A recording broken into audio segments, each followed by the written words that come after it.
Terus setiap imam pasti tidak ada yang baca bismillah, langsung alhamdulillahirabbil alamin gitu. Karena mazhab Maliki mengatakan bismillah bukan termasuk bagian dari surat Fatihah. Jadi kalau ikut Imam Malik, ayat pertama Fatihah itu alhamdulillahirabbil alamin, arrahmanirrahim ayat kedua, maliki yaumiddin ayat ketiga, iyyaka na'budu wa iyyaka nasta'in keempat, ihdinas siratal mustaqim kelima, siratal ladzina an'amta alaihim, waqaf di alaihim itu keenam, ghairil maghdubi alaihim waladdallin ketujuh. Tapi kalau Imam Syafi'i, ihdinas siratal mustaqim ayat ke-6. Karena bismillahirrahmanirrahim ayat ke-1, alhamdulillah ayat kedua, siratal ladzina an'amta alaihim ghairil maghdubi alaihim waladdallin itu ayat ke-7. Jadi madhab fikih sepakat kalau surat Al-Fatihah termasuk rukun qaulinya sholat. Tidak baca surat Fatihah tidak sah sholatnya. Dan mereka sepakat kalau jumlah ayat Al-Fatihah itu 7 ayat. Tapi beliau-beliau tidak sepakat di dalam penghitungan ayatnya. Jelas nggak? Kalau ikut Imam Syafi'i, bismillahirrahmanirrahim ayat ke-1, siratal ladzina an'amta alaihim ghairil maghdubi alaihim waladdallin ayat ke-7. Tapi kalau ikut Imam Malik, alhamdulillahirabbil alamin ayat ke-1, ihdinas siratal mustaqim ayat ke-5. Kalau Imam Syafi'i ayat ke-6, siratal ladzina an'amta alaihim menurut Imam Malik ayat ke-6, ghairil maghdubi alaihim waladdallin ayat ke-7. Itu secara fikih beda.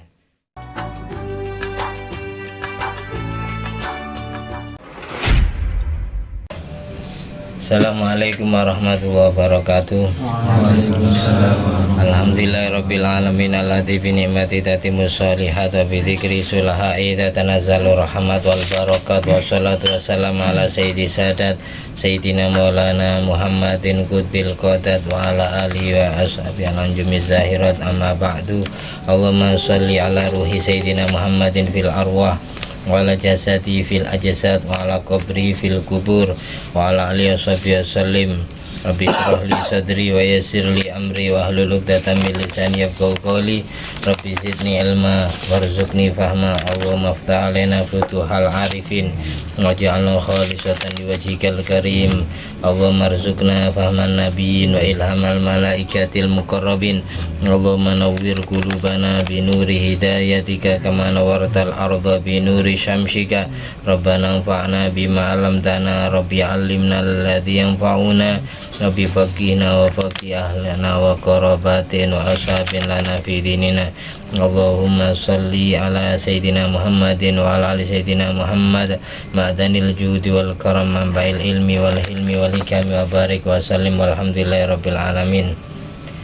Meneruskan pembacaan kitab Bab Hikayat fil Adab, cerita-cerita tentang etika tata krama para salafuna soleh, cerita yang ke-8 halaman 74. Bismillahirrahmanirrahim. Yang nggak bawa kitab lihat di grup itu ibaratnya. Kanal imamu Malikun radhiyallahu anhu idza arada ayu haddisa dakhala mutasalahu. Imam Malik bin Anas, gurunya Imam Syafi'i, beliau makamnya ada di Madinah di Al-Baqi. Jika beliau ingin membaca hadis kepada para santri yang mendengarkan hadis Nabi, kitab karya tulis beliau yang terkenal kitab hadis itu kitab Muwatta. Kitab Muwatta. Dakhala mutasalau. Maka beliau masuk ke tempat mandi beliau. Jadi mandi dulu sebelum ngajar, mandi dulu. Mutasala, mutasal itu bahasa kita jeding, kamar mandi mutasal. Kalau sekarang bahasa Arab kamar mandi itu hammam. Kalau hammam zaman dulu itu pemandian hangat kayak kolam renang itu. Tapi hammam zaman sekarang itu jeding. Tapi kalau bahasa dulu kamar mandi itu, toilet itu mutasal. Kalau bahasa ulama-ulama yang mutaqaddimin, mutaakhir, pertengahan mutaqaddimin, mutaakhirin, bahasa jeding itu Baitul Khala. Kalau kita baca kitab kayak zamannya Imam Ghazali, ulama-ulama yang seleting dengan Imam Ghazali, Biasanya kalau membahasakan toilet, WC, kamar mandi itu baitul khola atau langsung khola. Khola itu artinya nyepi, nyendiri. Rumahnya orang nyendiri, telanjang, baitul khola. Kalau kita baca kitab kontemporer, bisa mutasal, bisa hammam. Imam Malik masuk ke kamar mandi dan mandi sunat. Memang hukumnya sunat. Mandi untuk menghadiri majelis ilmu atau majelis zikir itu sunat hukumnya. Nawaitul ghusla lihuduri majlisi ilmin wa zikrin, gitu, sunat hukumnya. Watatoyaba, dan beliau pakai parfum wewangian. Termasuk wewangian itu sabun mandi ya. Sabun mandi itu masuk wewangian. Wala bisa siapan jadi datan, beliau pakai pakaian baru. Kalau enggak bisa pakai pakaian baru, pakai pakaian yang bersih. Wa ta'ammama, lalu beliau memakai surban. Kalau sudah bahasanya surban berarti sesuatu yang diikat di kepala atau yang dikerudungkan di kepala, itu namanya imamah atau surban. Tapi kalau surban bahasa Indonesia yang ditaruh di pundak itu surban, padahal bukan. Kalau yang ditaruh di pundak itu namanya rida. Itu rida. Berarti imamah maupun rida itu ada sanatnya. Dari guru kita, dari gurunya sampai nyambung ke Nabi Muhammad. Jadi model imamah itu ada yang diudengkan, diikatkan di kepala langsung tanpa peci kopiah. Ada yang pecian dulu, kopian dulu, baru ada yang langsung dikudungkan gini, itu masuk imamah. Itu sunnah Rasul imamah. Tapi kalau Imam Qulyubi di kitab Qulyubi itu mencukupkan peci putih itu, kopiah putih mewakili imamah, mewakili. Karena zaman dulu tidak ada kopiah kayak yang kita pakai, itu tidak ada.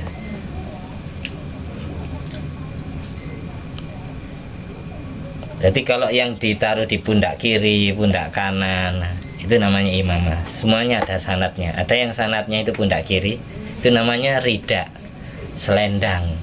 Jadi bahasanya selendang, bukan surban. Kalau orang Indonesia yang taruh di kepala maupun di pundak itu surban semua kan ya. Tapi kalau secara bahasa Arab, yang ditaruh di pundak itu rida, yang taruh di kepala itu namanya imamah, surban. Wajalasa ala minas sotin, lalu beliau duduk di mimbar atau singgasana, pelaminan kursi ngajarnya beliau lah. Minaso itu mimbar ngajarnya beliau, tempat duduk beliau ngajar, yang tempat duduknya lebih tinggi dari murid-muridnya, itu minaso. Jadi beda dengan kursi. Minaso itu tempat duduk yang agak tinggi, yang sekiranya bisa dilihat oleh semua santrinya.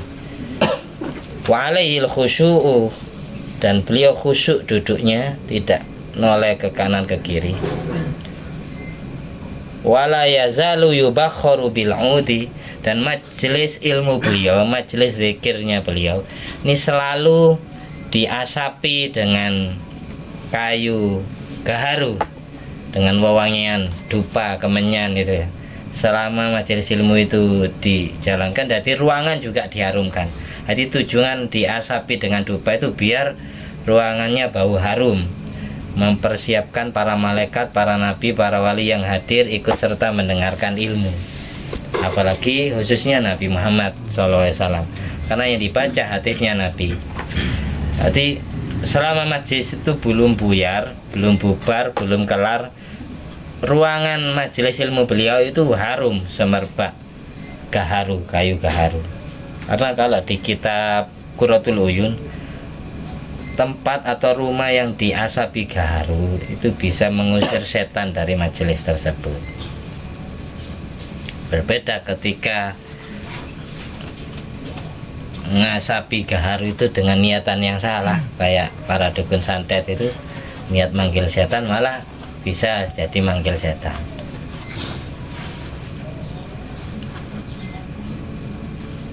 Hatta yafrugha minal hadisi, sampai beliau kelar selesai membaca hadis yang dibacakan kepada para muridnya. Faqila lahu fi dzalik, lalu sebagian santri ada yang tanya kepada Imam Malik tentang hal itu. Kenapa panjenengan kalau mau membaca hadis Nabi, mau ngajar ilmu, masih mandi dulu, pakai wewangian, pakai pakaian baru, pakai surban, duduk di singgasana dengan khusyuk, terus selalu ruangannya diasapi dengan gaharu sampai selesainya pembacaan hadis. Lalu Imam Malik menjawab, uhibbu an u'azzima hadisa Rasulillah sallallahu alaihi wasallam.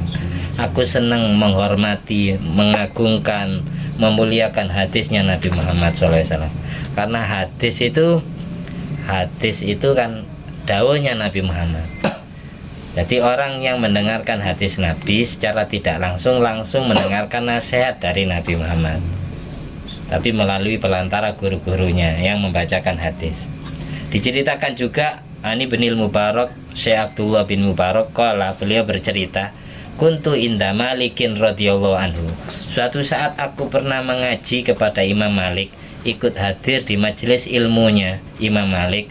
Wa huwa yuhaddisuna. Sang Imam Malik membacakan hadis kepada kita, cerita-cerita hadis kepada kita. Faladaghathu akrabun sita asyrota marratan. Lalu pada saat beliau menerangkan hadis, beliau disengat, dientup oleh kalajengking 16 kali, dientup 16 kali. Wa huwa yataghayyaru launuhu, sampai warna kulit Imam Malik, warna wajahnya berubah. Namanya disengat kalajengking ya. Sampai memar beliau, sampai memerah wajahnya. Wa yasfaru, dan menguning kulitnya. Wala yaqta'u al-hadisa, tapi beliau tidak memutus pembacaan hadis, tetap asyik menerangkan hadis Nabi Muhammad meskipun disengat oleh kalajengking 16 kali.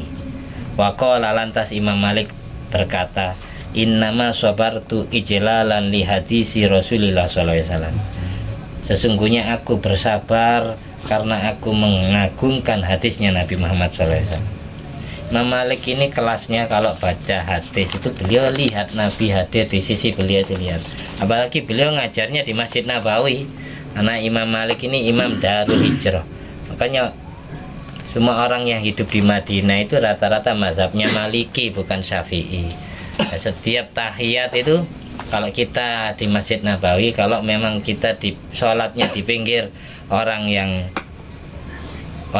asli Saudi ya, itu biasanya kalau tahiyat itu gini-gini, mulai dari awal itu gini-gini, jari-jarinya ini gini. Terus setiap imam pasti tidak ada yang baca bismillah, langsung alhamdulillahirabbil alamin gitu. Karena mazhab Maliki mengatakan bismillah bukan termasuk bagian dari surat Fatihah.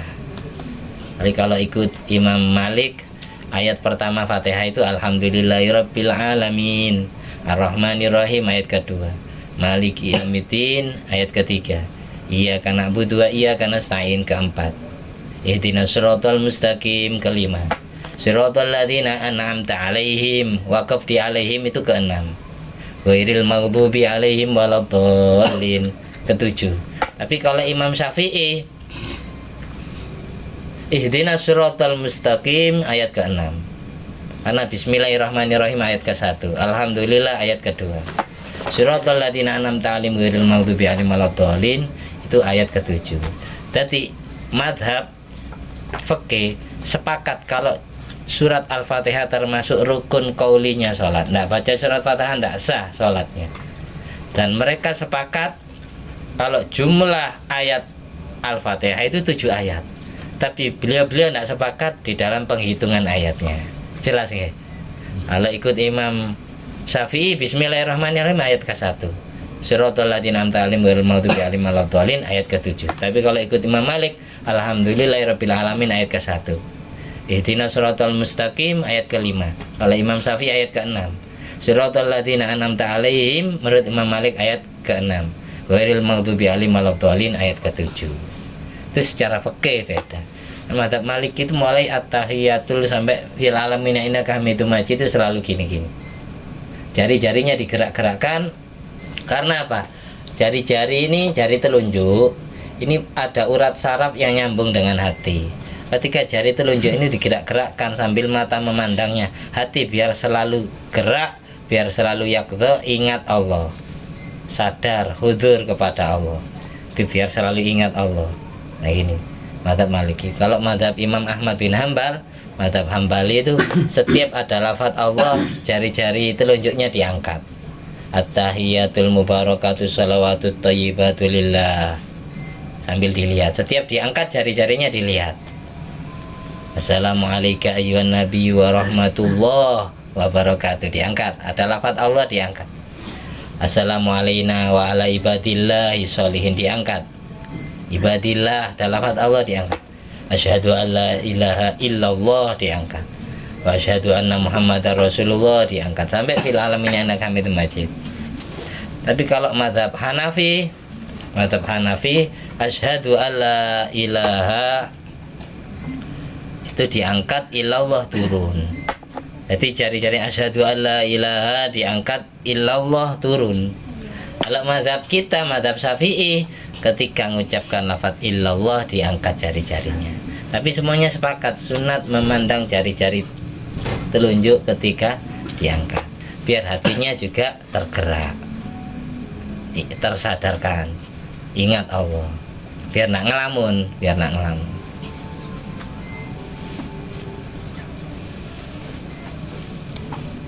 Ini perlu, orang sholat, sering sholat itu perlu, biar ada ingatnya kepada Allah.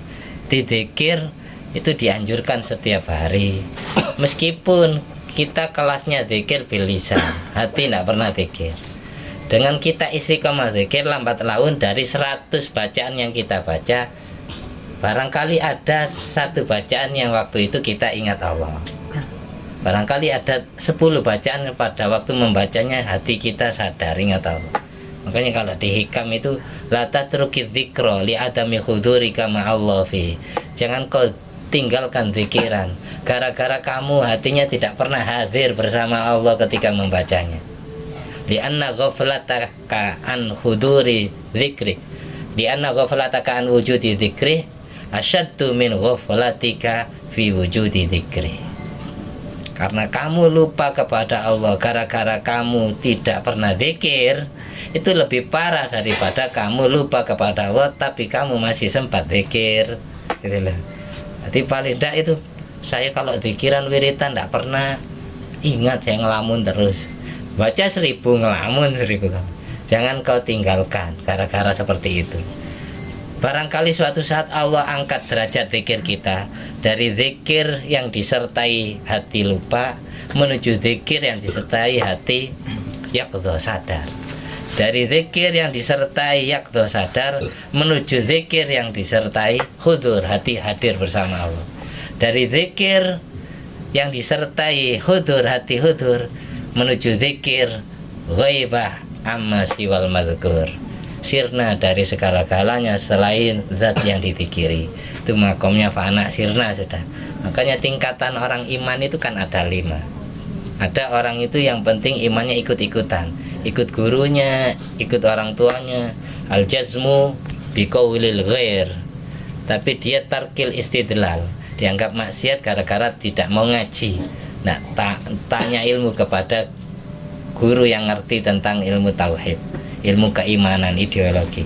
Imannya seperti itu namanya imam taklid, iman ikut-ikutan, ikut orang tua, ikut guru.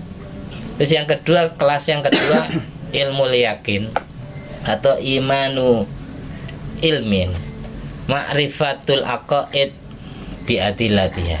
Dia mau ngaji kepada guru, belajar 20 sifat yang wajib bagi Allah, 20 sifat yang mustahil, 5 sifat yang mustahil bagi para rasul, yang wajib bagi rasul. Aqaid berarti 50 akidah. Dia ngaji, paham, hanya ngaji tapi hanya sebatas tahu tapi belum kenal Allah. Itu namanya imanu ilmin atau ilmu yakin. Kelas yang ketiga ini kelasnya orang mulai naik kelas, sudah memiliki ulumun robbaniyah, ilmu ketuhanan. Itu sudah naik kelas, mulai jadi wali ya, mulai jadi orang yang sudah naik kelas. Kewajiban kita milih antara yang pertama sama yang kedua, imanu taklid atau imanu ilmin, ilmu yakin. Dan yang kelas ketiga ini imanu ayanin atau ilmu yakin, ainul yakin. Itu orang ma'rifatullah bimuraqabatil qalbi. Dia tahu Allah, dia kenal Allah dengan hati selalu muraqabah, selalu merasa dipantau oleh Allah. Haibatuhu daiman fi qalbi. Kewibawaan Allah selalu ada di dalam hatinya. Itu kelas yang ketiga. Ini mulai naik kelas ini. Orang kemana-mana, pergi kemana saja, diam di mana saja, dia selalu merasa dilihat oleh Allah. Ini berarti kelas imannya kelas ketiga, naik kelas 3. Imanu ayanin, iman yang kelihatan mata hatinya yang merasa dilihat oleh Allah. Hati-hatinya merasa dilihat oleh Allah. Yang kelas 4 ini hampir jadi orang hebat ya. Kelas 4 ini imanu haqqin atau hakul yakin bahasa lainnya. Jadi kalau sudah ru'yatullah biqalbihi, bisa melihat Allah dengan hatinya. Jadi bukan merasa dilihat Allah, tapi hatinya Allah buka hijab mata hatinya, bisa melihat Allah langsung. Tuh ru'yatullah biqalbihi. Makanya ada di hikam itu, kalau kita nggak ngerti rentetan iman, kita belajar hikam itu bingung. Dikira Allah dilihat pakai matanya nanti. Al-arif yarallah yara rabbahu fi kulli syai'. Orang yang ma'rifat kepada Allah itu bisa melihat Allah dalam segala sesuatu. Bukan Allah menyatu dalam segala sesuatunya, bukan mata ini yang lihat, tapi betul-betul hatinya Allah buka hijabnya, bisa melihat Allah langsung. Jadi setiap memandang apa saja, memandang Allah hatinya, tidak memandang makhluk. Namanya kelas yang hakul yakinnya. Kelas yang paling tinggi ini imanu hakikat. Itu kalau sudah alfana billah wasyakru bihubbi, sirna dari segala-galanya gara-gara Allah, dan mabuk cinta kepada Allah. Yang dia lihat hanya Allah, jadi tidak pernah melihat makhluknya. Tapi kalau yang tingkatan keempat tadi, hati melihat Allah, itu masih kelihatan makhluk. Tapi kalau sudah makomnya fana, itu dia tidak merasa dirinya ada. Dia sudah mabuk cinta dengan Allah, tenggelam dalam lautan Allah. Sama seperti orang yang tenggelam di laut, yang dia lihat hanya laut, tidak pernah melihat tepi laut. Orang yang kerem pasti yang dia lihat lautan, tidak pernah lihat tepi laut. Orang yang tenggelam dalam lautan Allah, yang dia lihat hanya Allah, selain Allah tidak dia lihat. Tuh perumpamaan kayak gitu. Itu yang kelas kelima. Wali-wali yang sudah nyampe kelas kelima ini, wali kutub, wali autad, wali abdal. Kalau kelas keempat itu sudah jadi wali sebenarnya, tapi kelasnya di bawahnya. Kelas ketiga itu juga sudah jadi wali, kelas teri. Nah, kita itu berusaha belajar iman kita tingkatkan, ketakwaan kita tingkatkan, kita tambah. Paling enggak itu setelah kita ngaji ya, kita belajar merasa dilihat Allah dulu. Kemana-mana, setiap wiritan meskipun enggak ngerti maknanya, merasa kita dilihat Allah dulu. Anta budallah ka'annaka tarah fa ilam takun tarahu fa innahu yarak. Karena itu marotibul iman yang kelas ketiga itu, tingkatan iman yang kelas ketiga. Paham ya? Nanti naik kelasnya. Suatu saat ketika kita istiqomah zikir, lama-lama hijabnya hati Allah buka, baru kita naik kelas tingkatan iman yang keempat tadi, imanu haqqin atau hakul yakin. Hatinya langsung lihat Allah, bukan hati merasa dilihat Allah, guys. Hatinya langsung Allah izini melihat Allah. Ru'yatullah biqalbihi. Ini kelas 4 masihan. Kadang orang nyampe kelas keempat ini atau kelas ketiga itu sudah dikasih cahaya makrifat sedikit, langsung ngaku jadi wali. Ada yang gitu. teruji nak kuat. Mudah-mudahan kita kuat. Paling enggak gitu. Kita lanjut ini. Kanal Imam Malik radhiyallahu an yamshi fi azqiqatil Madinah hafian. Imam Malik pernah berjalan kaki di gang-gang Madinah sambil hafian. Hafian ini bahasa Jawanya ngosot. Bahasa sekarang enggak pakai sandal. Nyeker ya. Hafian itu nyeker. Enggak pakai sandal. Wa yaqulu ana astahyi minallahi ta'ala an aturbatan fiha qabru Rasulillah sallallahu alaihi wasallam biha firitabatin. Aku malu kepada Allah jika kakiku menginjak bumi di mana di situ ada makam Rasulullah. Aku injak dengan telapak kaki binatang yang saya kendarai. Hafir itu tapal kuda ya. Daba kalau memang mengendarai kuda ya daba. Daba ini bisa kuda bisa onta karena hewan tumpaan, hewan kendaraan zaman itu ya. Ada yang keledai, ada yang kuda, ada yang onta. Jadi Imam Malik tidak mau kaki kendaraan yang beliau kendarai ini nginjak kota Madinah. Beliau maunya itu telapak kakinya, kulitnya langsung nempel dengan bumi yang pernah diinjak Nabi Muhammad SAW. Itu tabarukah. Makanya kalau kita jalan di Madinah, kalau kita ditakdir umrah atau haji ya, sampean itu jangan pakai sandal kemana-mana. Sampean doa sini, ya Allah, izinkanlah telapak kakiku bisa menginjak bumi yang pernah diinjak langsung kaki Rasulullah. Doanya gitu. Jadi sandalnya tenteng, nanti mau masuk masjid cuci. Ketika cuacanya panas, nyengat ya pakai sandal lagi. Sesekali gitu. Tapi minta dituntun jalan kakinya biar menginjak bumi yang pernah diinjak kaki mulia Rasulullah. Biar tanah itu kangen kepada kita. Suatu saat kita setelah pulang kampung sampai ke sana lagi. Gitu. Biasanya orang yang dikangeni tanah Madinah atau tanah Mekah, tanah suci, itu barangnya ketinggalan tanpa sengaja. Entah sandalnya hilang, pecinya ketinggalan, atau surbanya ketinggalan. Oh, ada sesuatu yang carry kancrit di sana, itu berarti tanah itu kangen ke kita, tidak mau ditinggalkan oleh kita. Kita dirindukan kembali datang ke sana gitu. Biasanya gitu. Beda dengan sengaja meninggalkan bisa. Ini kalau memang Allah takdir barang bawaannya itu ada yang tertinggal di sana, biasanya suatu saat akan nyampe ke sana lagi. Dikangen nih, tanda-tandanya gitu. Tapi kalau bisa umroh haji itu kita beli Quran ya, lalu diwakafkan di Masjidil Haram, Masjid Nabawi, biar dibaca sama orang-orang. Diniati pahalanya dikirimkan ke orang tua kita, diwakaf. Jadi jangan sampai kita pulang tidak meninggalkan bekas sama sekali di sana.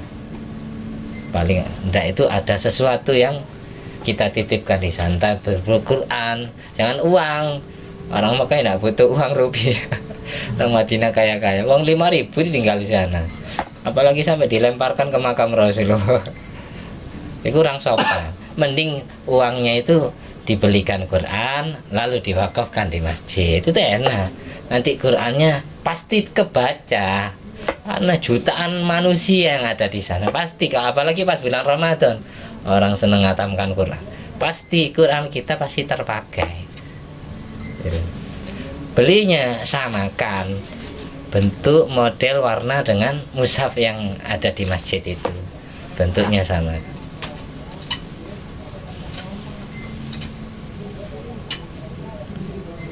Lebih-lebih kita doa gini, ya Allah izinkanlah aku bisa bersujud wajahku di bumi yang pernah ditempati sujud wajah mulia Rasulullah, biar kita bisa nyium bumi yang pernah dicium wajah Nabi Muhammad. Seperti itu. Imam Malik ini kaki, apalagi wajahnya nyium bumi yang pernah diduduki wajah Rasulullah. Nabi Muhammad itu banyak meninggalkan bekas, terutama rambut, kuku ya. Karena setiap potong rambut sahabat itu antri, apalagi pas umroh, sahabat itu antri pingin ngambil rambut Kanjeng Nabi pas tahallul itu pernah diceritakan Khalid bin Walid itu kenapa kok perang selalu menang. Ternyata suatu saat pernah melihat Kanjeng Nabi waktunya tahallul umrah itu cukur rambut, ditunggu Kanjeng Nabi mau gondol, ditunggu rambutnya sama Khalid. Setelah itu dibungkus. Setiap perang di bawah itu rambutnya Kanjeng Nabi. Ruziktu bin Nasr mundu dzalik. Sejak aku perang bawa rambutnya Kanjeng Nabi, aku selalu Allah beri rizki kemenangan kalau suruh mimpin perang. Jimati Khalid bin Walid itu menjadi panglima hebat gara-gara setiap perang bawa rambutnya Kanjeng Nabi. Karena oleh Kanjeng Nabi ini itu jimatnya bukan bacaan Al-Quran atau apa kekebalan, langsung rambut di Kanjeng Nabi yang dibawa perang. Allahumma sholli ala sayyidina Muhammad wa ala ali sayyidina Muhammad. Kita lanjut ya. Cerita yang ke-11. Qala Syekh Abdul Qadir Al-Jilani radhiyallahu an. Ra'aitu Nabiyya sallallahu alaihi wasallam qabla dhuhri. Aku pernah melihat Nabi Muhammad sebelum salat zuhur. Sebelum salat zuhur aku melihat Nabi Muhammad. Ini bahasanya melihat berarti melihat dengan mata kepala. Orang yang pernah melihat Nabi dengan mata kepala berarti dia sering mimpi Nabi Muhammad. Man ra'ani fil manam fasayarani fil yaqdhah wala yatamatsalu syaiton bi. Orang yang pernah mimpi melihatku dalam tidur, maka dia akan bisa melihatku di saat bangun, dan setan tidak bisa menyerupai wujudku. Berarti orang bisa yaqdhah, melek dalam keadaan sadar lihat Nabi itu berarti sering mimpi sampai apal wajahnya. Ketika ketemu langsung lihat yaitu Nabi Muhammad. Karena setan tidak Allah izini bisa menjelma menyerupai wajah Nabi Muhammad. Tidak ada satupun setan di seluruh dunia Allah izini bisa menyerupai wajah Nabi Muhammad. Kalau Nabi selain Nabi Muhammad bisa, wali apalagi wali. Tapi kalau Nabi Muhammad tidak bisa diserupai. Khusus Nabi Muhammad itu mukjizatnya. Syekh Abdul Qadir Jilani ini cerita, aku pernah melihat langsung Nabi Muhammad sebelum aku sholat zuhur. Lalu Nabi Muhammad bilang kepadaku, faqolali ya bunayya, wahai anakku, wahai anak kesayanganku, wahai anak cucuku. Karena Syekh Abdul Qadir ini dari jalur ayah turunan Sayyidina Hasan, dari jalur ibu keturunan Sayyidina Husain. Jadi sama-sama nyambung. Makanya dianggap anak sama Rasulullah. Ya bunayya, lima la tatakallam. Kenapa kamu tidak mau berbicara? Kenapa kamu tidak mau mengajarkan ilmu, menyampaikan ilmu dariku?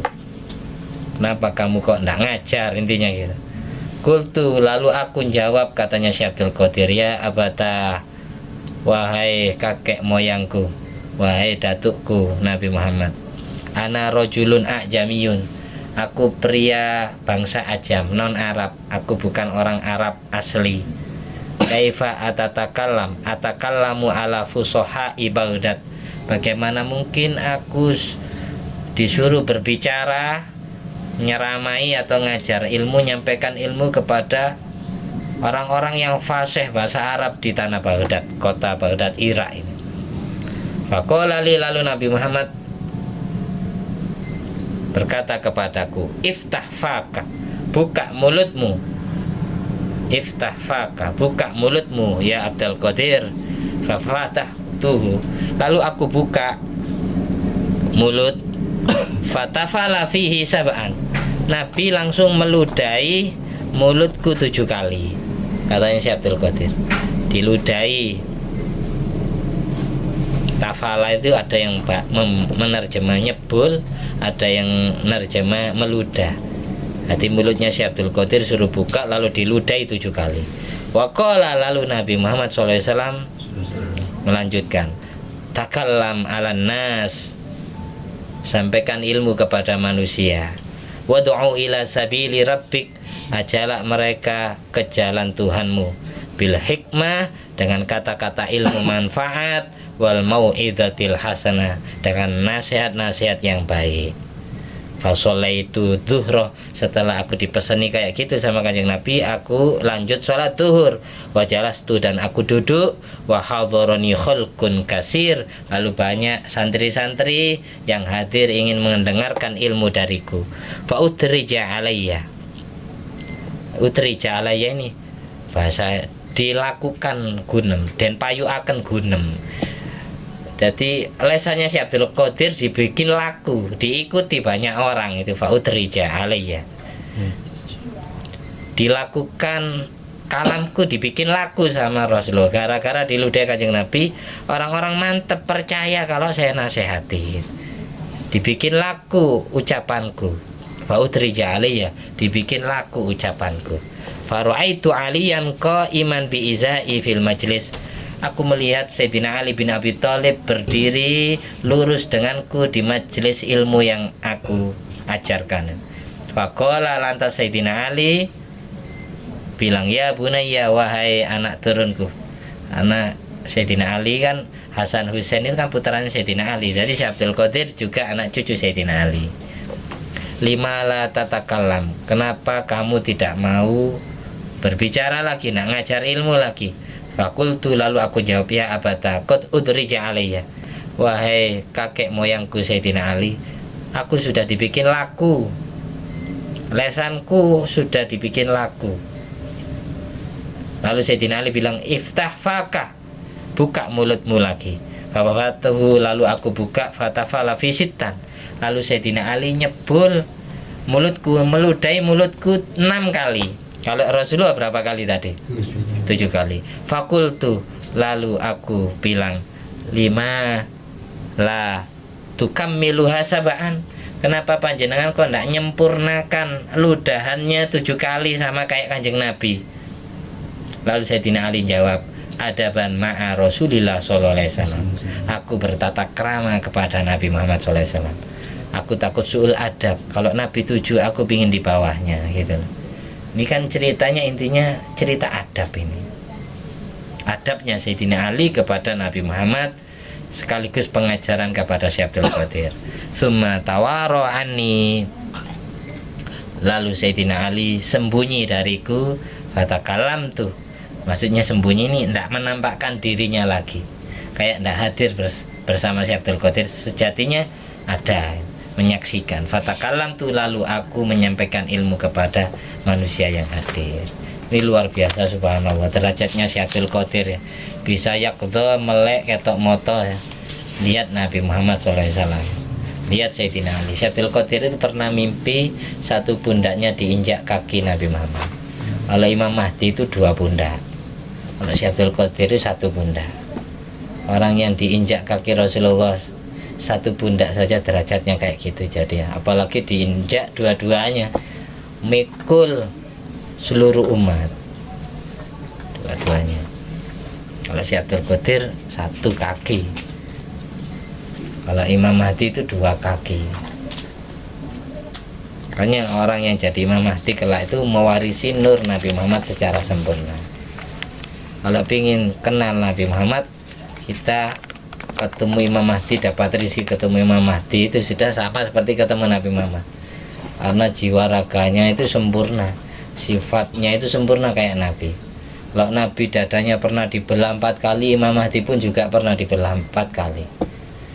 Alam nasyrah laka sodrok, apakah aku belum melapangkan dada Abu Muhammad? Jibril Mikail datang membelah dada kanjeng Nabi di saat Nabi usia 4 tahun dalam naungan Halimah Sa'diyah. Tiba-tiba hilang dada yang dibelah. Ketika usia 10 tahun Nabi Muhammad itu baliknya usia 10. Usia 10 tahun dibelah lagi dadanya yang kedua kali. Ketika mau dilantik menjadi Rasul, dibelah lagi dadanya yang ketiga kali.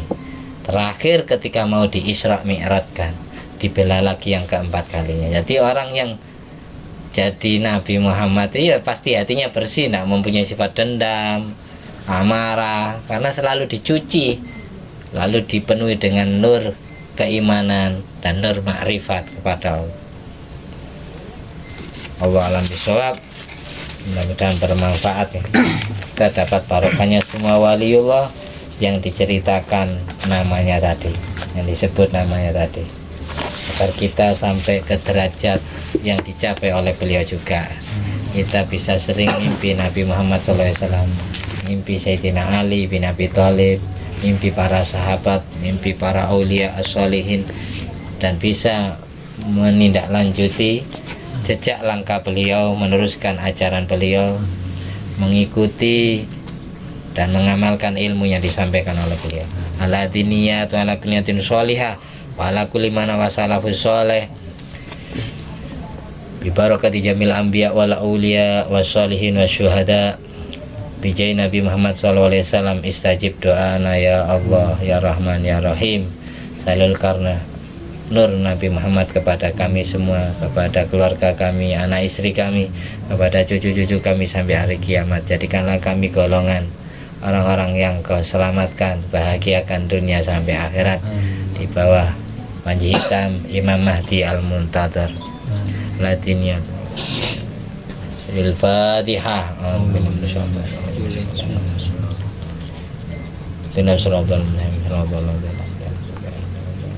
At-tahiyatul mubarakatuh salawatu tayyibatu lillah. Assalamu alayka ayyuhan nabiyyu wa rahmatullahi wa barakatuh. Assalamu alayna wa ala ibadillahi sholihin. Asyhadu an la ilaha illallah wa asyhadu anna muhammadar rasulullah. Allahumma salli ala Sayyidina Muhammad wa ala ali Sayyidina Muhammad kama shallaita ala Sayyidina Ibrahim wa ala ali Sayyidina Ibrahim wa barik ala Sayyidina Muhammad wa ala ali Sayyidina Muhammad kama barakta ala Sayyidina Ibrahim wa ala ali Sayyidina Ibrahim fil alamin innaka Hamidum Majid. Alhamdulillah alladzi at'amani hadzal ilma wa razaqani min ghairi haulin minni wala quwwatin. Allahumma sholli ala Sayyidina Muhammad wa ala ali Sayyidina Muhammad bi fadli subhana rabbika rabbil izzati amma yasifun wa salamun alal mursalin walhamdulillahi rabbil alamin bi fadli subhanaka Allahumma wa bihamdika asyhadu an la ilaha illa anta astaghfiruka wa atubu ilaik. Wassalamualaikum warahmatullahi wabarakatuh.